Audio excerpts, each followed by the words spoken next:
Hey, this is a quick review for Marvel Comics Exiles, blockbuster first issue, 2001. And on the cover, you see we got quite a few people that some of you may recognize, some of you may not. Some of you may think you realize, like, Nightcrawler's a girl.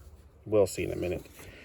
First off, we see that the first person to appear on the scene is this girl right here. Do you know her name?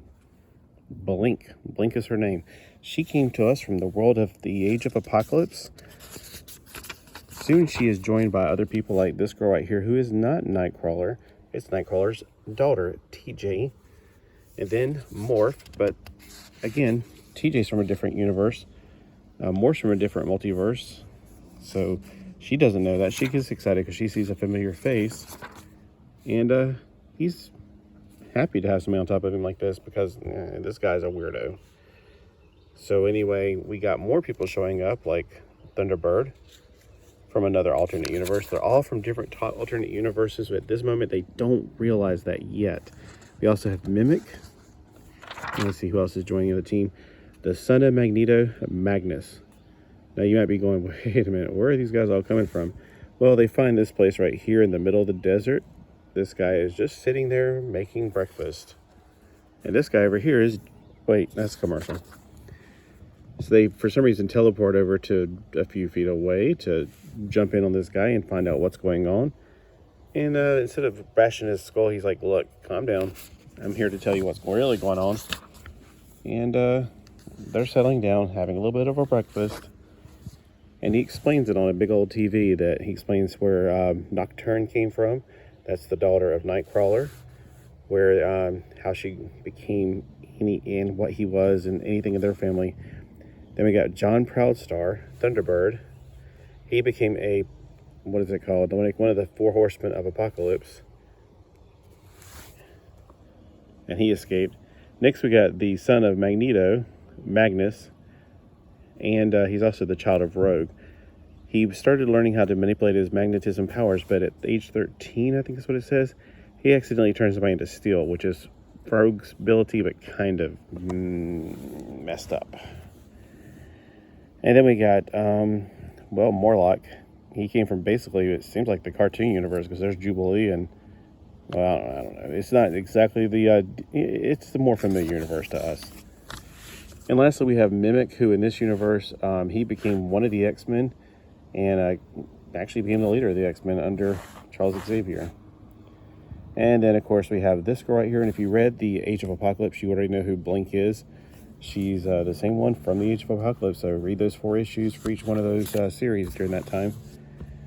Of course, she was saved by Sabretooth and joined their version of the X-Men. So these are all different versions of X-Men from all over the multiverse. They've been basically blinked. Well, I won't say blinked, but he's explaining it in a way that basically an anomaly happened. Each one of them have been popped out of their own existence. What they need to do is figure out how to get popped back into their existence. There's only one exception, and that is Blink. He tells her basically, and she probably doesn't want to go back anyway. She was living in basically hell. But except for you, kiddo, you screw up, you're not going anywhere. You're a vapor. He's got this cuff that only she can wear, and for some reason only she can hear the voices coming from it. So whenever they go to their first pop-off session, poof,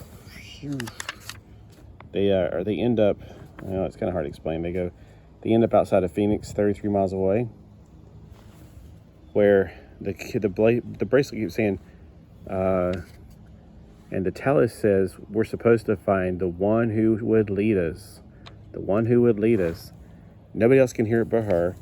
So first off, they need some clothes and they need to get information. So one of them's on the computer while the other ones are going shopping, basically. It's nighttime, nobody's working. So they found out that this planet they're on, there's no superheroes at all.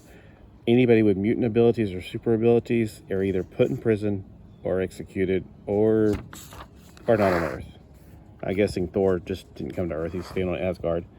Doesn't say anything about Thor. But anyway, they have to use, 2 of them have psionic abilities. Mimic's got it from Jean Grey, residual. And then she's got it. Yeah, it must have something to do with her mom. It didn't mention who the mom was. That's still up in the air. So they're going to hook him up to a basic cerebro to find Professor Xavier, because they kept on saying, oh, wait a minute, where's that? She was like, the one who find the greatest teacher, find your greatest teacher. And they're like, Charles Xavier. They all get it. She doesn't, because Link never heard of Charles Xavier except in history books. So when they find him, they go to the maximum security prison, which has the technology is advanced, because there's a theory that if Reed Richards and Iron Man and all these guys never existed, then the rest of the people pretty much have to pick up the slack. So they go to a maximum security prison and do a few pages of jailbreaking here. It's just bust, chops, fight. So it's not like you're needing to know this information. They finally get to Charles, and they're going, just take it easy, big man. We're going to tell you everything. Silly girl. I'm inside your heads. I know already. He pretty much stuns every one of them. I am not the teacher for the likes of you. Where do you think you are? I'd sooner die than help create a society where mutants and humans live together. We are Homo superior. We are the next evolutionary step. Sounds like Hitler. And it basically, he's going to declare all-out war on the humans. Next episode, the sins of the Father. So it's starting off with a really good. I enjoyed it. It was a very fun read. I like alternate universes, but this is different. This is where you bring the alternate one person from each alternate universe to one place. I only know really about Blink from all these originally. So Magnus at first I thought was going to be X-Men. I do know about Morph. I mean, obviously. The TV version of Morph is a little bit different. I know Mimic, but not this Mimic. He looks a lot more like Cannonball. Yeah, when I first saw this cover, I thought Cannonball. Why is Nort here? Or you know, one of the Green Lanterns. And then Nightcrawler is a girl. All right, so that's what my original thinking was looking at the cover. But of course, we know what's going on now. I definitely recommend picking this book up. It's from 2001, so it's not hard to get a hold of. And I'm pretty sure I got mine for $1, unless I just happened to put it into this plastic container, which is altogether possible. You know, it may have came just like it is, and I stuck it in something.